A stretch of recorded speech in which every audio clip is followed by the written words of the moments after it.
Psychics say we are all psychic. And I am psychic in a way. And here's the way I would describe the kind of psychic I am. I call myself a movement psychic. Now, what this means is I often move out of reach of my enemies just by moving around in certain ways. And I move toward solutions to problems I'm facing. I just naturally move toward them, and this often brings me unwanted experiences because I move toward solutions, and I don't know that they're connected to the solution of what I need to solve, and so I hit these incomprehensible experiences that are often distasteful or, well, they're unwanted, and I'm like, it's like banging into a wall to hit these experiences, but the way things turn out, the experiences end up educating me to the solution of whatever problem I've been facing. And so I say I'm a movement psychic this way, and here's an example of the kind of experiences I have that make me say this about myself. Way back when I was 19 years old, I was down in Florida. I've discussed this before in videos like this one, but I was down in Florida in Miami, and one night I was driving around the city. I didn't know where I was, and I was just driving, and I came to like a university.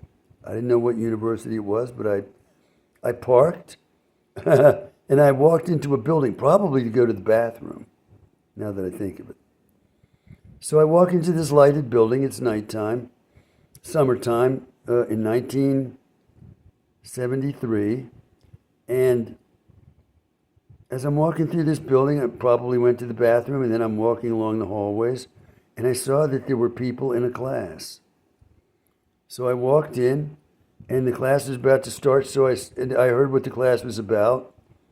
It's about psychic experiences.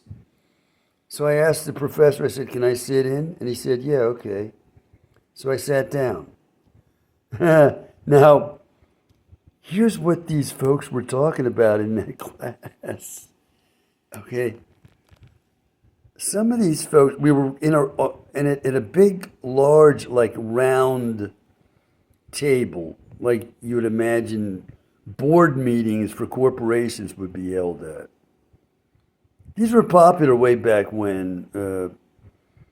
They had these at the private school I went to in Bethesda, Maryland, big round tables like that were the tables in the classrooms where classes were held. And we sat around these big, like, round or oval boardroom type tables for our class. Now, this college had a table like that, and I was seated at it, and here's the kind of thing those folks were talking about. One person is saying, "Oh yeah, in our family it was common that my father would levitate at the dinner table." Levitate. Excuse me. He's saying that the father, like a helicopter, would rise up in the air on his own. And they're saying, "Oh yeah, we did. That used to happen in our family too." Other people are saying. And I'm looking around the room saying, "Oh yeah?" So I listened in, and I put that experience away. Now for like over 50 years, and I was thinking about it tonight. In light of this video that I'm about to show, where I discuss what I believe is my ability to move through alternate realities. And I'm saying now, 50 years after this experience, that what I did that night was enter an alternate reality in what you might call a parallel universe, but it was not the reality I was supposed to be in. And it was not, it was a reality where levitation of the kind these folks were saying that they, oh yeah, we did that too. This happened in this other reality. Okay, it doesn't happen in the one that I was born in and raised in and I'm in now. But apparently, it happened to more than one person in this class. So this was something that would happen in this alternate reality. And I realized tonight that that's what happened that night. I entered an alternate reality where this kind of thing can happen. And that's the explanation, because I could see these people were not liars, and they were not in there telling tall tales. They were telling the truth, and there was agreement among the class members. Oh, yeah, that in our family too. Yeah, it used to happen. So after that, I went home, found my way home to where I was living in Miami at the time, and forgot about that until tonight when I'm saying, there's the explanation all these years later.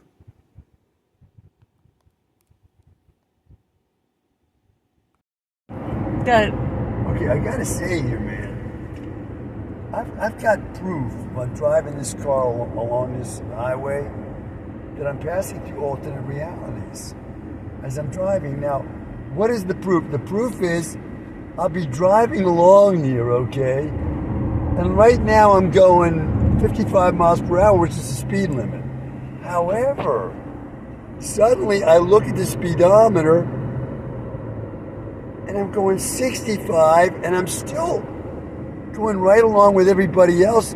And some people are going faster than I am. So I said, look, the police are not going to allow this. They're just not. They're not going to allow even, 15, 20 cars to go down the highway that fast. They're not going to allow it. So I'm saying when this happens, this is a witnessable moment of passing through alternate realities. Hail to the goddess Sayaka! There's no other explanation, because the police are not going to allow people to do that.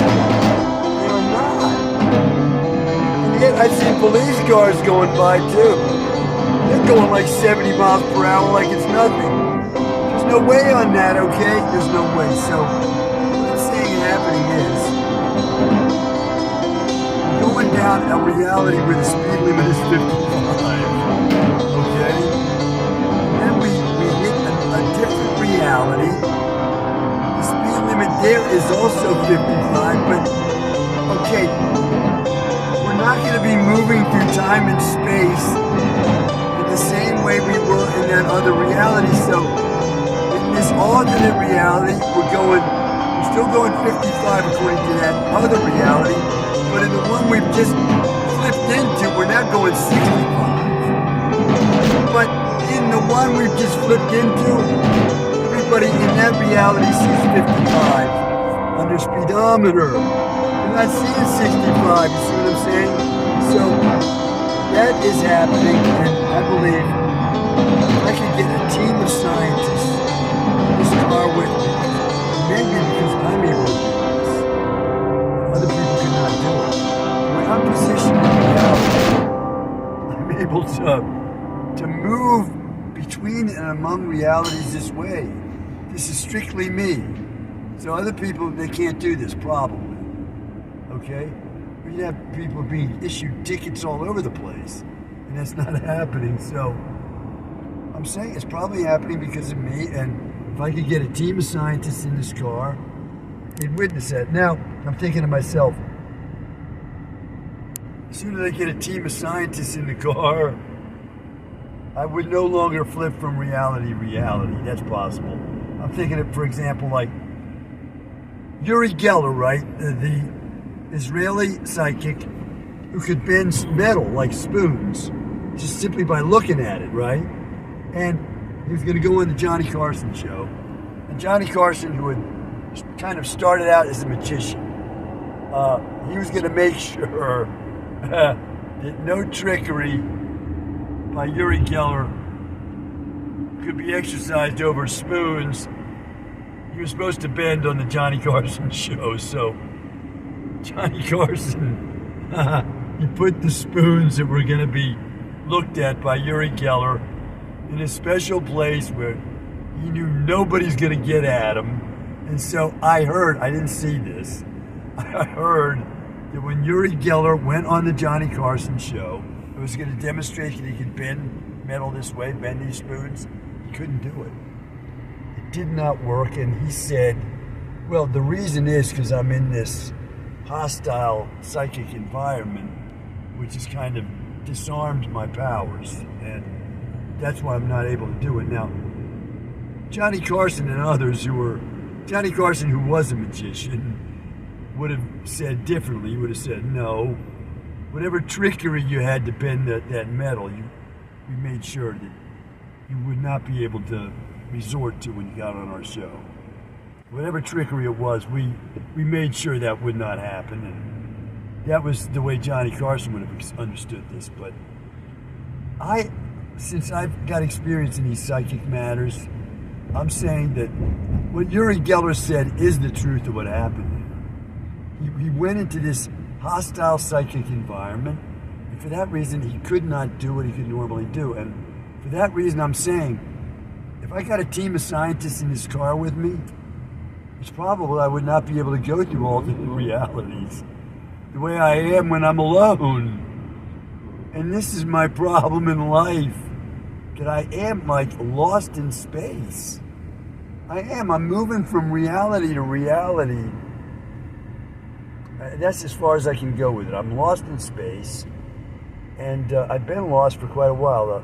My original reality up to age 6 was a beautiful reality, and where I was in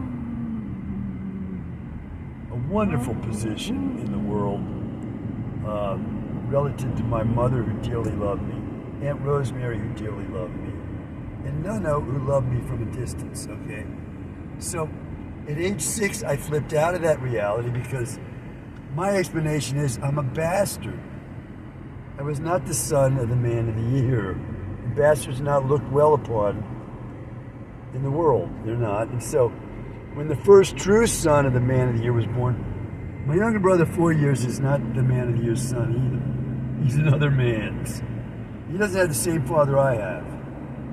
And by the way, well, I'm not going to say any more about him, okay? Now, I'm saying that I'm a bastard, so when the true son was born, even though he's just as evil as the man of the year, his father, they're both evil, horrifically evil souls.